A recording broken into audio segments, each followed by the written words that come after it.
시청자 여러분 안녕히 주무셨습니까? 글로벌 식스 이혜림입니다. 오늘 새벽에 연준의 통화 정책에서 금리는 예상대로 동결이 되었습니다. 이 파월 의장은 인플레가 잘 완화되고 있다고 얘기하면서도 인플레이션이 2% 아래로 조금 더 확신이 들고 인플레가 잘 잡히고 있다라고 확신이 들면 금리 인하를 시작하겠다라고 밝혔습니다. 금리 인하에 대한 필요성은 있지만 인하 시점에 대해서는 인플레에 대한 완화, 안정을 조금 더 강조했는데요. 문제는 빅테크 기업들의 실적 발표 이후에 좀 급락세입니다. 좋은 실적을 냈는데도 불구하고 크게 하락을 나타내는 등 오늘 반도체 지수가 약세, 거기다 나스닥 지수가 2%대 좀 약세 흐름을 나타내고 있습니다. S&P 500 지수도 1.5%의 좀 약세 흐름이고요. 다우는 0.75%의 하락으로 3대 지수가 모두 좀 약세 마감할 것으로 보입니다. 민간 고용 지표가 좀 둔화되면서 기준금리 인하에 대한 기대감이 커지고 10년물 국채금리도 4% 아래로 떨어졌지만 이런 빅테크 기업들의 좀 실망스러운 주가 흐름이라고 해야 될까요? 오늘 3대 지수의 약세에 대해서 김태수 외신위원과 함께하도록 하겠습니다. 클로징벨 함께하겠습니다. 안녕하십니까? 네, 안녕하세요. 네, 3대 지수가 좀 예상보다 더 오후 들어서 하락폭이 깊어지면서 마감이 될 것 같은데 어떻게 보십니까? 네, 시장에서는 어쨌든 실적에 대한 부분들이 사실 기대치가 너무 높았던 탓에 그 기대치를 맞추지 못하면서 시장에서 이제 지수가 기술주 중심으로 일부 하락 시작하는 모습을 보였습니다. 기본적으로 이제 하락의 이유들을 이제 우리가 좀 구체적으로 아셔야 될 필요가 있는데, 마이크로소프트에 대해서는 인공지능 시장이 정말 그냥 땅짓고 헤엄치는 이런 노다지 시장이 아니다. 그래서 마이크로소프트에 대해 가지고는 엔비디아의 어떤 기록적인 매출 증가 이런 것들을 따라가지는 못할 것이다. 그러면서 이제 클라우드 서비스 쪽이 그래도 수익이 한 30% 나면서 그런 부분은 잘 평가됐지만 어쨌든 기대치는 좀 줄일 수밖에 없는 그런 상황이었고, AMD 같은 경우에는 시장에 엔비디아라는 큰 벽이 너무나 강력하게 존재하고 있다는 걸 다시 한번 확인하는 상황이었습니다. 그러면서 MI300이 그래도 신제품이 잘 팔리고 있는 상황이긴 하지만 그럼에도 불구하고 아직까지 엔비디아의 시장 점유율을 잡아먹을 만큼 그렇게 강력한 상황은 아니다. 이렇게 또 평가가 됐고, 구글 같은 경우에는 사실 인공지능이라는 것에 투자를 하면서 광고 시장에서 상당한 성장을 보일 것이다라고 예상을 했는데 강력하게 지금 경쟁자로 들어서 버린 마이크로소프트의 경쟁력이 뒤지고 있다. 이렇게 이제 평가가 되면서 마이너스 7%대로 AMD나 마이크로소프트는 마이너스 2%대에 머물렀지만은 마이너스 7%대로 구글은 크게 하락하는 그런 모습을 보였습니다. 그러면서 이제 도이치뱅크 쪽에서 가장 이제 적절하게 표현을 했는데, 성장은 굉장히 좋다. 하지만 우리가 놀랄 정도의 성장은 아니다. 이제 어떤 그 기대치에서 현실적인 부분들을 좀 생각을 해야 된다. 이런 얘기들을 좀 했습니다. 경제지표 관련해가지고는 ADP 고용 쪽에서 이제 나온 얘기가 10만 7천 개 일자리가 새로 추가가 됐다. 이제 얘기가 나왔는데 기대치보다도 한 4만 개 이상 낮은 그런 수준입니다. 거기에다가 연간 임금 상승률 같은 경우에 7.2%로 하락을 하면서 2021년 5월 이후에 2년 반 정도 기간 동안 이제 가장 느린 성장률을 기록했는데, 연준 입장에서는 노동시장이 안 좋으면 굉장히 좋은 소식입니다. 그래서 금리를 인하할 핑계가 되는데, 그런 면에서 오전장에는 그래도 다우지수가 보잉이 올라가면서 좀 버티는 모습도 있긴 했는데 결국은 이제 다들 밀리는 그런 모습을 보였습니다.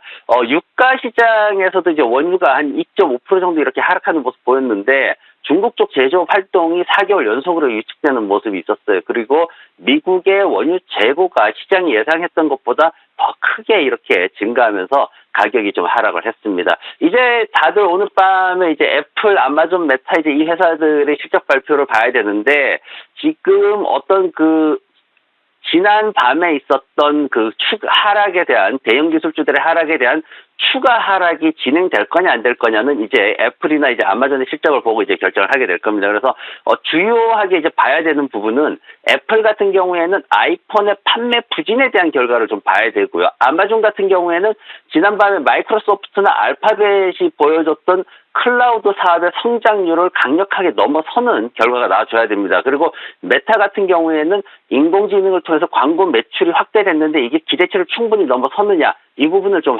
확인을 해주셔야지 시장을 어떻게 좀 가늠을 할 수가 있을 것 같습니다. 그래도 중요한 것은 뭐냐면은 지난해에도 제가 계속해서 말씀을 드렸던 건데 시장을 그렇게 급락시킬 만한 어떤 경제적 이벤트는 나오지 않습니다. 그렇기 때문에 대형 기술주들에 대해서 일부 수익을 실현할 수는 있지만 재매수 구간은 우리가 기대하는 것보다는 짧게 잡아주시는 것이 장기적으로 수익 실현하는 데 더 유리하기 때문에 그 부분 염두에 두시면 좋을 것 같습니다. 그리고 지난밤에 이제 있었던 FOMC 얘기를 안 할 수가 없는데 FOMC에서 어쨌든 금리 인하를 시작하지 않을 것이다라고 경고를 했습니다. 그러면서 이제 2%대의 어떤 인플레이션에 대해서 더 큰 확신을 가질 때까지는 지금 현재 상황에서는 이제 범위를 줄이는 게 적절하지 않다, 인하하는 게 적절하지 않다, 이제 이렇게 얘기를 한 건데 굉장히 이제 그 주의를 기울이고 있다고 얘기를 했습니다. 근데 그 파월 의장이 사실 분위기를 완전히 흐려놓는 역할을 했는데 FOMC 발표하고 나가지고 이제 예전에 애틀랜타 연준 총재였던 데니스 로카트라는 분이 이제 평가를 하기로 뭐라고 했냐면은 3월 금리 인상에 대해서 그 기대감, 불안감을 줄이기 위해서 아직은 준비가 안 됐다라는 문구를 넣었다. 이렇게 평가를 했습니다. 그러면서 굉장히 비둘기적인 어떤 그런 상황들을 만들어가지고 사실 살짝 올라가기도 했어요, 지수가. 그러다가 이제 파월 의장이 연설 끄트머리에 뭐라고 했냐면은 연착륙도 아니고 경제가 침체는 없을 텐데 냉각으로 가고 있다. 이제 이런 식의 발언을 했습니다. 그러면서 지수가 추가해가지고 크게 또 하락하는 모습을 보였고, FOMC 결과에 따라 가지고 그리고 파월 의장의 발언에 따라 가지고 CME 페드워치 쪽에서 3월 금리 인하에 대한 기대치도 굉장히 빠르게 변화를 보였는데 어제는 41%였고요. 오늘 오전에는 54%였습니다. 그러면서 FOMC 하고 나서 45%로 이제 기대치가 떨어졌죠. 근데 파월 의장이 발언하고 나가지고 다시 36%로 뚝 떨어지는 그런 모습을 보이면서 금리 인하, 3월 금리 인하에 대한 기대치가 오늘 FOMC를 통해 가지고 굉장히 하락하는 모습을 보였습니다. 예.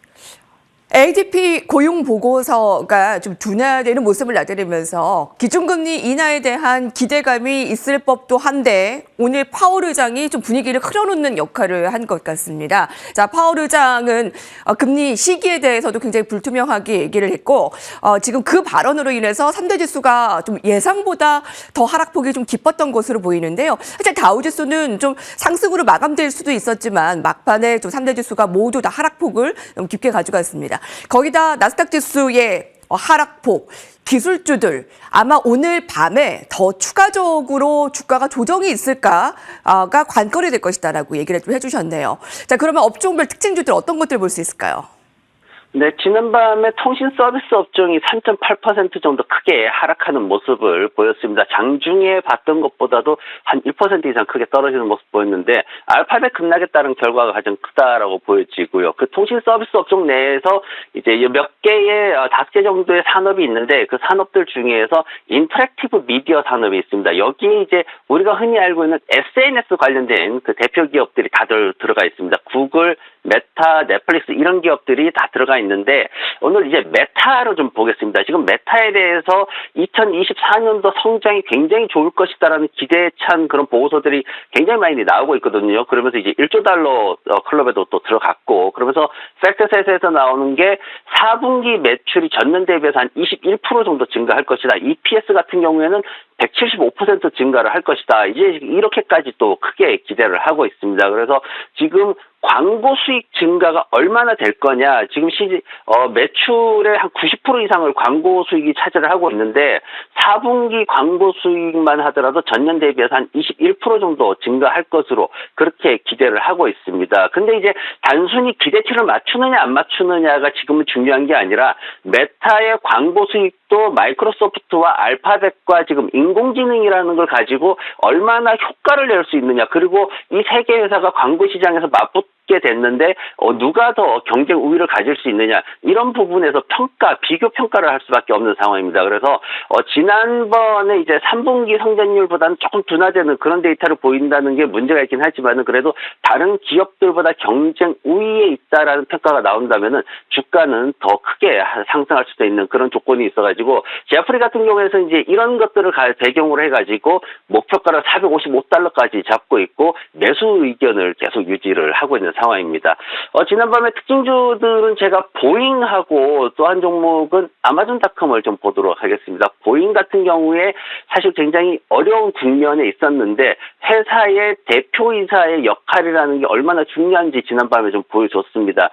물론 분기 손실도 47센트 EPS가 나왔는데 시장에서 기대했던 한 78센트보다는 굉장히 낮은 그런 수준입니다. 그래서 지금 시장의 어떤 기대치를 충분히 맞추고는 있지만 아직까지 실적이 그렇게 좋은 상황은 아니다라고 그렇게 보시면 될 것 같고, 다만 지난밤에 무슨 일이 있었냐면은 데이브 칼혼이라는 이제 CEO가 나와가지고 책임에 대해서 인정을 하고 거기에 대해서 좀 더 발전시키겠다, 서두르지 않고 시스템을 개선하겠다, 이렇게 굉장히 어떻게 쿨한 모습을 보여주면서 책임감 있는 모습을 보여줬습니다. 그런 부분에 있어서 이제 그 미국의 국가교통안전위원회 측에서도 이제 하는 얘기가 비행기를 타는 데는 아무런 문제가 없다, 그 안전에 대한 문제는 없다. 다만 지금 현재 기술적인 약간의 어떤 그런 문제들이 있기 때문에 그런 부분들은 이제 보고서를 마무리하고 있다, 그렇게 이제 발표하면서 보잉이 주가가 또 빠르게 올라가는, 시장 하락에도 불구하고 상승하는 이런 모습을 보였습니다.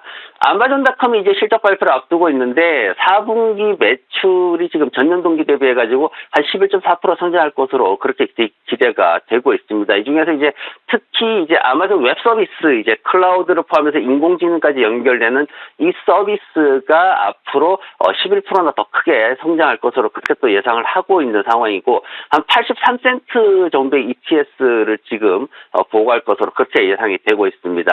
엄청나게 굉장히 이제 클라우드나 이쪽에서 좋은 성과를 보여주고 구글보다도 더 잘 성장하는 그런 모습들을 보여주면서 주가가 빠르게 상승을 해왔는데, 지금 이 회사에 대해서 좀 주목하는 다른 이슈들도 있는 게 뭐냐면은 워렌 버핏이 기술주들에 대해서, IT주들에 대해서 투자를 안 하는 양반인데 애플을 2016년도에 투자를 시작을 하고 2019년도부터 아마존닷컴을 투자를 시작을 했습니다. 처음에는 내가 한 일이 아니다, 직원들이 했다라고 했지만은 나중에는 내가 아마존닷컴을 더 일찍 사지 않은 바보였다, 이렇게까지 얘기를 할 정도로 이 아마존닷컴에 대해 가지고 애착을 가지고 있는 그런 종목이다라는 게 최근에 또 이슈가 되고 있고, 또 하나는 이제 심플 월스트리트에서 지금 아마존닷컴에 그러면 공정 가치가 얼마나 되느냐, 지금 한 150달러대 160달러 밑에 이렇게 있는데 공정 가치 자체를 200달러 근처인 197달러로 지난밤에 발표를 했습니다. 그러면서 시장의 애널리스트들이 평균 목표가 잡은 게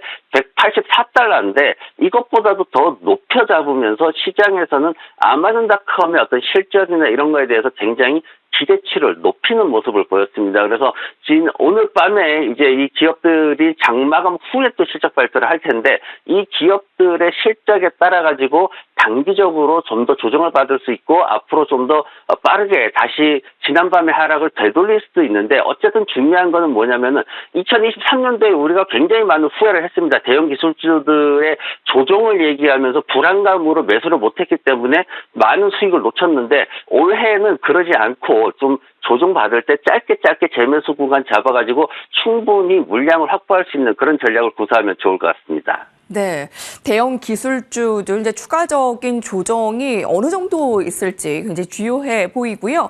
구글, 알파벳이 오늘 마이너스 7%입니다. 자, 애플, 마이크로소프트 모두 다 2%의 약세고요. 자, 오늘 밤에 메타, 애플, 아마존의 실적 굉장히 주요하게 바라봐야 되겠습니다. 김태수 외신위원님 감사합니다. 네, 고맙습니다.